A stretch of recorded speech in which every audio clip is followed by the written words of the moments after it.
Hello. So one of the reasons I haven't made a video in a while is because I didn't have room on my phone. So I had to go and make room on my phone. And I'm not very good with technology stuff.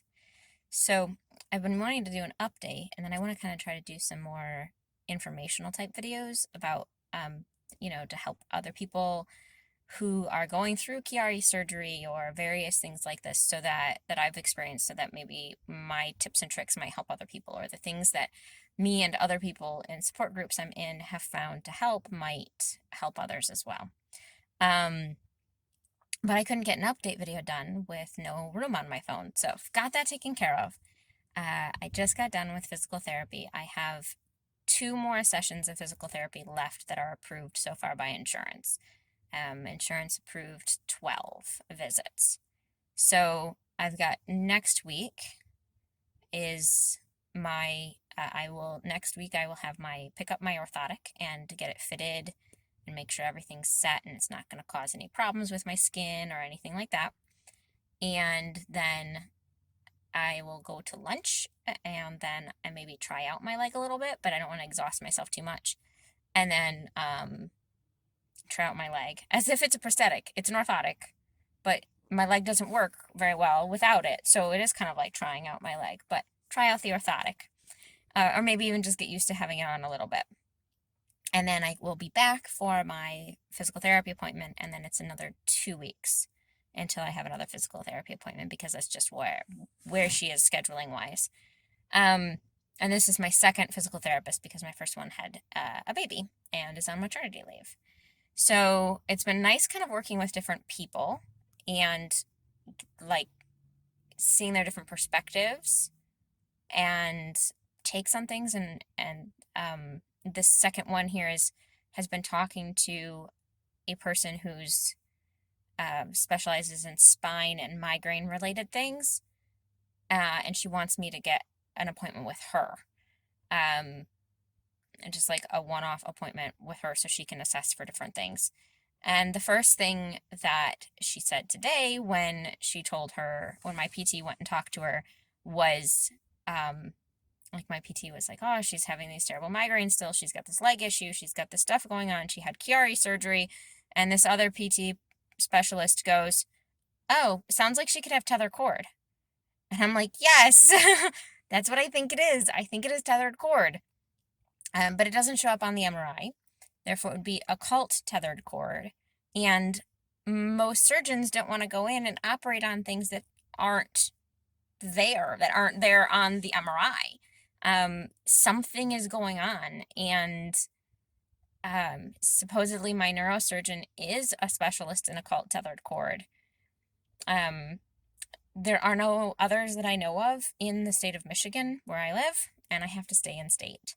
There are some amazing tethered cord and occult tethered cord and cranial cervical instability specialists on the east coast of the US, but I can't go see them. That would take thousands and thousands and thousands of dollars, which I really don't have much at all. So that's not going to work. So I just kind of keep smiling through it, even when I get really frustrated. And I just keep going because I don't have a choice. I'm not going to give up. And so I just keep going. And eventually someone's going to take me seriously. And I feel like I finally got to that with the Chiari stuff. Like I knew something was wrong with my neck. I knew something was wrong with my head. I knew my migraines and my headaches were changing. I knew these neurological symptoms weren't right. And I knew I was having problems. And it took me 6 years, 7 years, 6 years, something like that, to get a doctor to take me seriously and to get in front of the right doctor. So if there's anybody else out there who is having that kind of situation, keep going. It's okay to pause and regroup or get frustrated or throw a little tantrum, but you got to keep going because if you don't, you will never find your way to the right doctor, to the right diagnosis. I backed off of seeking medical care for large chunks of time during the 6 years because every time I went to a doctor, I was gaslit and I was told that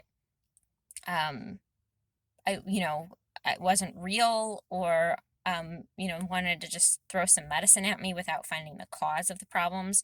So like I've got low blood pressure, and it's chronic low blood pressure. I've always had low blood pressure. I'm also quite small, but my blood pressure shouldn't be that low, and there are problems that can be caused by it. Now, where my normal is, I can totally function fine. But if it drops at all, then I start to have problems, because so it just I'm so used to being told no, and it's happening again, and it's getting really frustrating because it's happening again. And I'm like, there's something wrong with me. We need to figure it out. And I'm just being brushed off over and over again. So it's really frustrating, really hard. Um, at least I'm getting people taking me seriously. So even though I'm not really a fan of the fibromyalgia diagnosis for multiple reasons, it's a doctor taking me seriously on the level of pain that I am in every day. So I don't really like the label of fibromyalgia, because I feel like it's more of a name of a cluster of symptoms without true causes. And there might be more research. I have not looked into it extensively, because my ability to read, comprehend, put information together has decreased so much that diving into that kind of research, looking up studies, finding the latest organizations and seeing what they're saying is really a lot for me and really exhausting. And then I forget it all. So I haven't done that. So I 100% believe people who have the diagnosis of fibromyalgia. I believe what they're going through, always have. It's more my end of the view of the medical side of it, where they just like to slap a label on something and call you good. So like I have a symptom called orthostatic hypotension. When I change positions, that's the orthostatic part, my blood pressure plummets and skyrockets. It's probably been happening for more than 20 years of my life. But I didn't get told of that symptom name until I was 21. And I am now 36 as of yesterday. And then, I would tell doctors that I have this symptom, and no one ever said, oh, well, you should see a cardiologist, or we should check out this or that and see how this is doing, or check on this and check on that. So can be really frustrating when you get a symptom as a diagnosis and then they don't look into it further. And that's how I feel about fibromyalgia. We get slapped with a label of some kind like that, that's more like a cluster of symptoms, and then they stop helping us, or they stop trying to find the cause of it. A lot of people with Ehlers-Danlos syndrome or Chiari or both get slapped with fibromyalgia diagnoses, and at least it's people taking us seriously on the level of pain we're in. So that's nice in itself, but I don't want people to stop trying to figure out what it is that's actually going on. So that's my issue with it. Not the name, not the diagnosis, not people experiencing it, but the way that it stops movement. It stops the doctors from helping. It has been my experience. So, anyhow, as of right now, all right, I've got my orthotic hopefully next week. I keep calling and asking for cancellations. I just asked again. I got about a cancellation. I would not have been told that it was in if I hadn't called and asked if it was in 2 weeks ago. So, I think it was 2 weeks ago. It might have been a week ago. Anyways, so if I don't call and ask, and it's so much work, and I feel like this is somebody else's job, and having these chronic health conditions is a full-time job, especially with the amount of fatigue that I have. So I did get offered an appointment for tomorrow at 9:30 in the morning, but I live an hour away, and I usually get out of bed between 9:30 and 10 o'clock, like physically get out of bed between 9:30 and 10. So if it was like a 15-20 minute drive, I could have totally figured out how to make it work. But with an hour drive, construction, weather, not knowing how I feel in the morning, I can't always function very well with my brain first thing in the morning. So I don't feel comfortable driving that kind of a distance. So yeah, I'm doing my physical therapy exercises at home, and I want to show what I've been working on with that. I made a chart. So on the left-hand side of my chart, I put exercises and I put all the different kinds of things that I do. And then I do each date, and then I mark down what I've done that day. And then the orange at the top, the highlighted part, is my if I have a migraine that day, so that I can keep track of, like, just is something causing something, or is just like I didn't do anything, I didn't get to do as much exercises that day because I had a migraine.